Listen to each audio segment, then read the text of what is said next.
Assalamualaikum warahmatullahi wabarakatuh. Bagaimana kabar kalian hari ini? Semoga dalam keadaan sehat ya. Mari kita melanjutkan materi selanjutnya ya. Apakah kalian familiar dengan gambar ini? Tentu kalian sudah tahu ya apa yang akan mereka lakukan. Pada persamaan dari kedua gambar ini, yaitu seorang ilmuwan sains bekerja seperti seorang detektif dalam hal mengamati, bertanya, melakukan penyelidikan, mengumpulkan bukti-bukti, kemudian menyimpulkan. Cara kerja seperti inilah disebut dengan metode ilmiah. Metode ilmiah adalah cara atau pendekatan yang dipakai dalam penelitian suatu ilmu. Tahapan-tahapan metode ilmiah yang dapat kalian cermati: yang pertama, melakukan pengamatan atau observasi.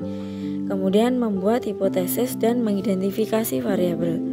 Selanjutnya, membuat rancangan percobaan. Selanjutnya, melakukan eksperimen atau percobaan.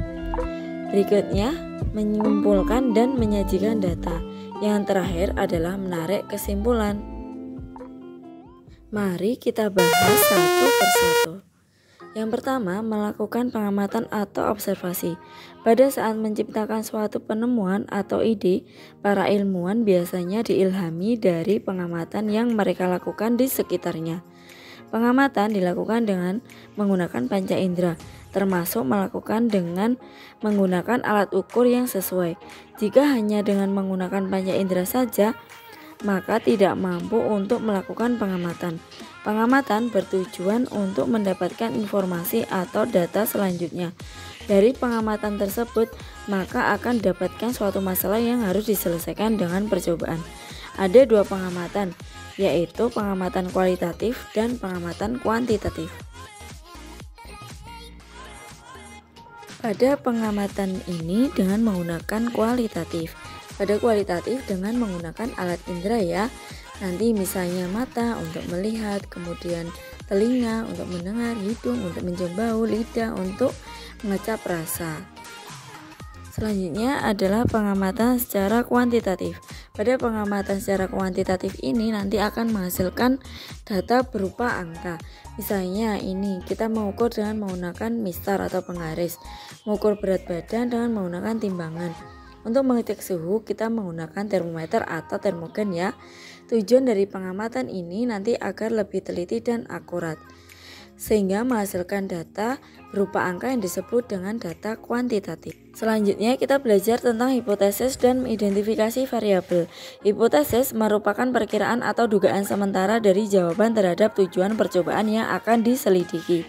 Hipotesis semakin lengkap apabila didukung oleh alasan dari segi ilmu sains atau ilmiah.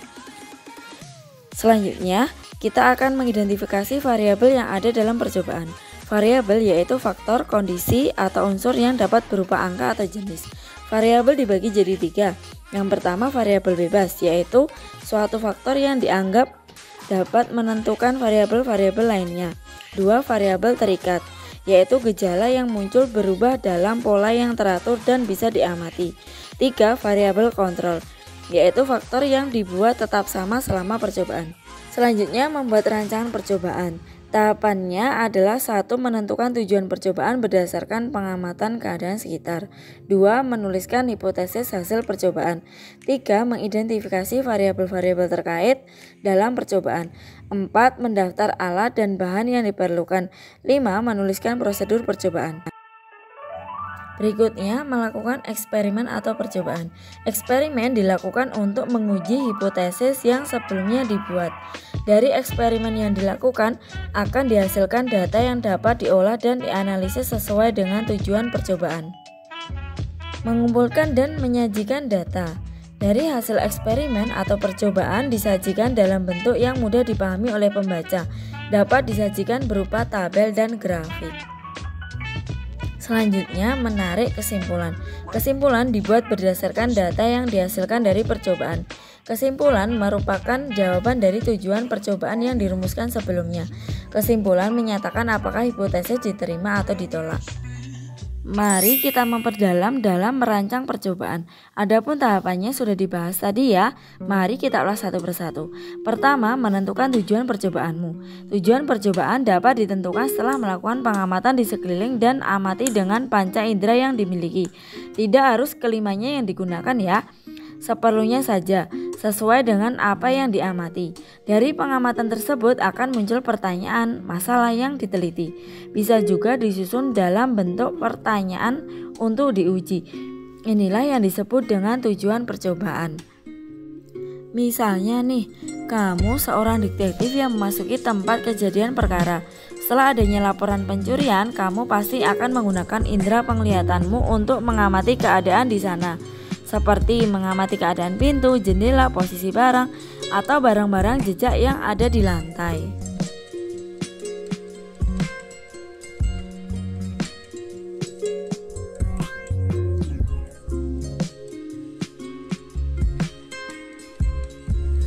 Berikut adalah contoh pengamatan dalam sains ya. Ketika kita merancang percobaan, misalnya kalian mengamati di halaman rumah, ada beberapa contoh tumbuhan sirih yang ditanam oleh ibu. Ketika kalian melihat tanaman sirih ini, kalian bisa mengamati perbedaan bahwa tanaman sirih yang merambat di batang pohon mangga ini, kalian bisa melihat batang sulurnya ya, itu lebih panjang-panjang daripada tanaman sirih. Tanaman sirih ini kalian bisa mengamatinya ya. Terlihat bahwa di bawah pohon mangga itu lebih rindang, sehingga tanaman sirih ini akan sedikit mendapatkan cahaya sinar matahari. Sedangkan tanaman sirih yang merambat pada tembok ini selalu terpapar cahaya sinar matahari setiap saat atau setiap siang. Contoh rumusan masalahnya adalah bagaimana pengaruh intensitas matahari terhadap pertumbuhan sulur batang tumbuhan sirih. Tujuannya menyelidiki pengaruh intensitas matahari terhadap pertumbuhan sulur batang sirih.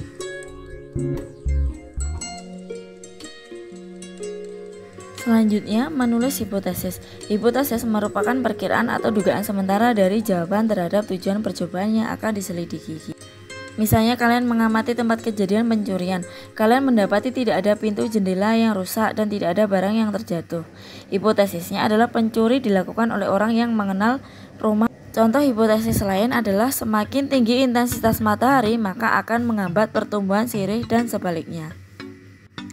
Kemudian kita akan mengidentifikasi variabel-variabel pada percobaan.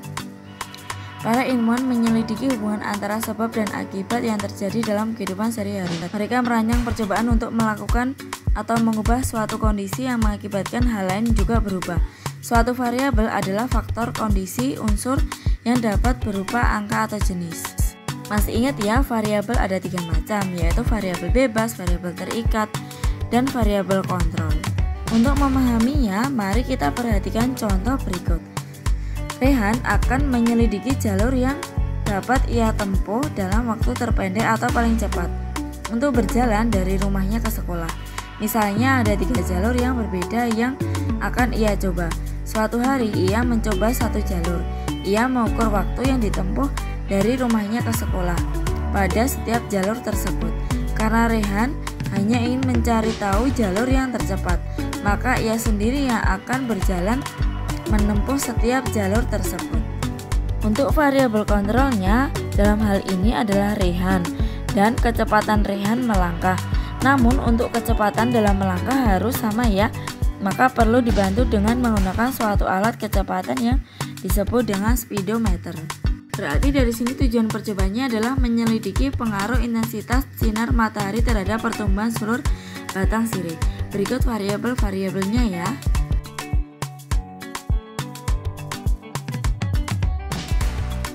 Selanjutnya mendaftar alat dan bahan. Alat adalah benda yang bisa membantu lancarnya percobaan. Namun jika bahan adalah yang habis dipakai. Berikut contoh alat dan bahan dari tujuan percobaan tadi ya. Langkah selanjutnya adalah prosedur percobaan. Tentu kita punya panduan atau langkah untuk melakukan percobaan agar percobaan dapat berjalan dengan baik dan tidak ada yang terlupakan. Berikut adalah contoh prosedur percobaan dalam siri tadi ya.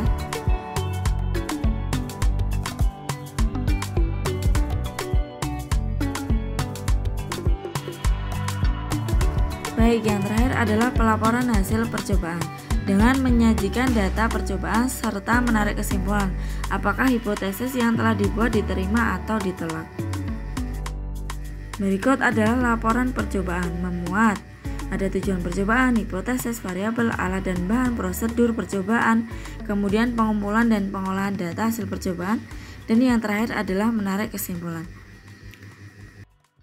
Sekian pembelajaran hari ini. Wassalamualaikum warahmatullahi wabarakatuh.